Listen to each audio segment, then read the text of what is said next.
we're putting the knuckles on the wings. We've been making these in 4-foot pieces, and this piece and that piece ended up just a hair short to build the knuckle. So I'm tacking this and filling it in, and then Josh will come and he'll template this in paper and then hammer this out for me. And then I'll put it in. Really good machine settings is the key. Tight fits. Obviously, if you have a tight fit, anything's easy to weld. I've had people on the channel ask me, why are you doing so much spotting?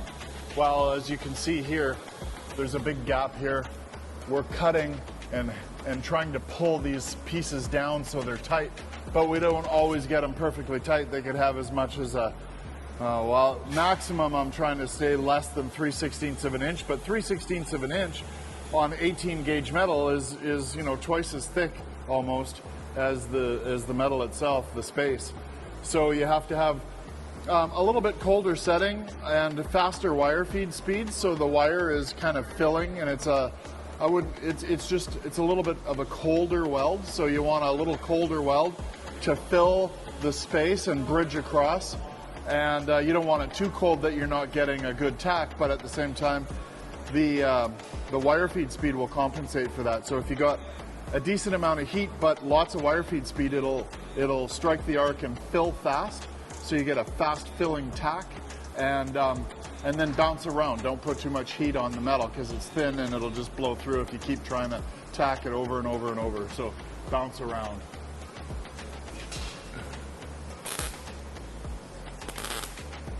And keep your tacks short. Don't do big, long, heavy, hot tacks. And if you got a, ouch, if you got a big space like this area, I do a little dab on one side and a little dab on the other to build up some meat. This actually, what it does is it makes the metal thicker because you're adding a tack on one side, a tack on the other, then you bridge the two. So that seems to be a great method of it's called stitching. So basically you're putting stitches across the gap, and those stitches start to work as a heat sink and help you fill up the metal. So.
up all the knuckles and getting all the wing fingers finished, ready for welding, lots of tacking. Once everything's tacked down tight, we'll weld it all out. And then we'll move our way up to the elbows. So the elbows, I'm trying to get everything wrapped up so we can start on the elbows and get the elbows finished up. And then we'll be onto the shoulders, which is the last major fabrication on the Dragon, and then we'll be done. So I'm hoping if we keep pushing hard, maybe 2 weeks, and we should be close to wrapping up the Dragon.